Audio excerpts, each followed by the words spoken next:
Visakha honey trap లో కొత్త ట్విస్టులు వెలుగులోకి వస్తున్నాయి. జాయ్ జమియా ఎరలో నిఘా విభాగం ఏజెంట్ చిక్కుకున్నారు. పక్కా స్కెచ్ తో నిఘా విభాగం ఏజెంట్ను ట్రాప్ చేసింది జమియా. పనోరమా హిల్ వద్ద బీన్ బోర్డ్ కేఫ్ నడుపుతున్నాడు నిఘా విభాగం ఏజెంట్. బాధితుడిని ట్రాప్ చేసిన కిలేడి జాయ్ జమియాపై పలు సెక్షన్ల కింద కేసు నమోదు చేశారు పోలీసులు. హనీ ట్రాప్ కు సంబంధించి మరింత సమాచారం మా ప్రతినిధి నరేష్ అందిస్తారు. నరేష్,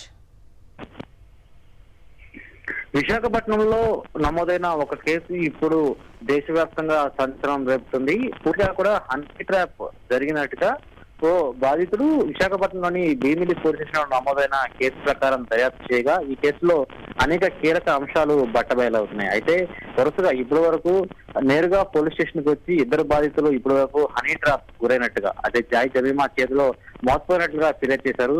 అయితే ప్రస్తుతం ఇప్పుడు మరొక విషయం ఈ కేసులో చర్చాంశంగా మారింది.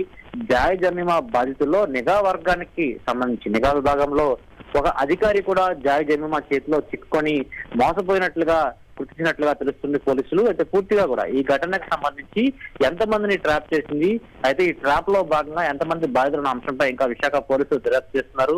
అయితే జాయ్ జమీమా చాలా పగడ్బందీగా కూడా పూర్తిగా ఒకవైపు ఎవరైతే హైదరాబాద్ లో హనీ ట్రాప్ కు సంబంధించి ఈ హనీ ట్రాప్ ఏ విధంగా చేయాలి, మొత్తం మందిని ఏ విధంగా ఉపయోగించాం అంశంపై కూడా పూర్తిగా ట్రైనింగ్ తీసుకొని విశాఖపట్నానికి వచ్చి ధనవంతులైన ఎవరైతే బిజినెస్ మ్యాన్స్ ఉంటారో అలాంటి వారిని టార్గెట్ చేస్తూ ఈ మోసాలకు పాల్పడి తెలుస్తుంది. అయితే విశాఖపట్నంలో ఒకవైపు ఎన్ఆర్ఐ ఇచ్చిన కేసు నమోదు ప్రకారం ఒక ఎన్ఆర్ఐ యువకుడు దుబాయ్ నుంచి ఇక్కడికి వచ్చి కేవలం ఈ జాయ్ జమీమా ట్రాప్ లో పడి దుబాయ్ నుంచి విశాఖపట్నంకి వచ్చి సుమారు 10 లక్షల రూపాయలు కేవలం ఒక వారంలోనే ఖర్చు పెట్టి మోసపోయినట్టుగా గుర్తించారు. అతనిపై కూడా మత్తు ప్రయోగం జరిగినట్టుగా పోలీసు గారు గుర్తించారు. అతను ఇచ్చిన ఫిర్యాదు మేరకు కేసు నమోదు పోలీసు దర్యాప్తు చేయగా మరోవైపు సభల నుంచి ఒక కెఫే ఓనర్ వచ్చి కంటరపాలెం పోలీస్ స్టేషన్ లో కంప్లైంట్ ఇవ్వడం జరిగింది. ఈ 2 ఫిర్యాదులు నమోదు చేసిన సమయంలోనే ఆల్రెడీ ఈ జాయ్ జమీమా గతంలో కూడా దిశ పోలీస్ స్టేషన్ కి వెళ్లి ఆమెపై అత్యాచారం జరిగిందంటూ కూడా ఒక వ్యక్తిపై కేసు నమోదు చేసినట్టుగా తెలుస్తుంది. ఆ వ్యక్తి నిఘా విభాగానికి సంబంధించిన ఒక అధికారిగా గుర్తించడం జరిగింది పోలీసు అధికారులు. అయితే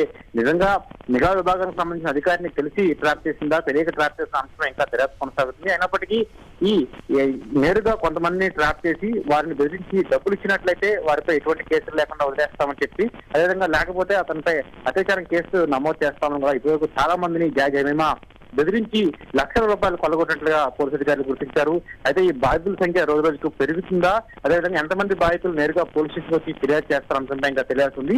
పోలీసు అధికారులు మాత్రం ఒకటే చెప్తున్నారు, ఎవరైతే జాయ్ జమీమా చేతిలో నష్టపోయారో, ఎవరైతే బాధితున్నారో వారు నేరుగా వచ్చి పోలీస్ స్టేషన్ వచ్చి ఫిర్యాదు చేసినట్లయితే తగిన ఆధారాలతో ఖచ్చితంగా జాయ్ జమీమాపై కేసు నమోదు చేస్తామని కూడా చెప్తున్నారు. ఇప్పటి వరకు ఆ జాయ్ జమీమాకు సంబంధించి రిమాండ్ తరలించడం జరిగింది. అయితే ఆమె దగ్గర నుంచి కొన్ని సెల్ ఫోన్లు అదేవిధంగా ల్యాప్టాప్లు స్వాగతం చేస్తున్నారు. అయితే ఏవైతే సెల్ ఫోన్లు అదేవిధంగా ల్యాప్టాప్ ఉన్నాయో అవన్నీ డిజిటల్ లాక్ వేసినట్టుగా పోలీసులు గారు గుర్తించారు.